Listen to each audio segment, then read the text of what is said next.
இந்த ஷஅபான் மாதத்தினுடைய பிறை 15ல பராத் இரவு என்கிற பேர்ல முஸ்லிம்கள் ஒரு வழிபாட்டை செய்கிறாங்க. பராத் இரவுனா என்னவா?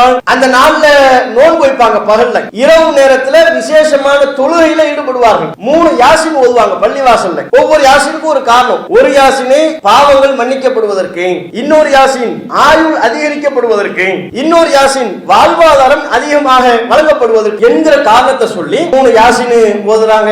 இன்னும் முஸ்லிம்கள் பெரும்பாலியாக இருக்கக்கூடிய முஹல்லாக்கள் பகுதிகளை எடுத்துக்கொண்டா பள்ளிவாசல் மினாராக்கள்லாம் வண்ண விளக்குகளால் அலங்கரிக்கப்பட்டிருக்கும். நேர்ச்சிகள் என்கிற பேர்ல உணவுகள் விநியோகம் செய்வதும். இப்ப பராத் இரவுன்னு சொல்றாங்கல்ல, இந்த வார்த்தையை கேள்விப்படாத முஸ்லிமே நம்ம இருந்திருக்க மாட்டோம். இது இந்த பராத் இரவுன்னு குர்ஆன்ல ஒரு வார்த்தை சொல்லப்பட்டிருக்கா?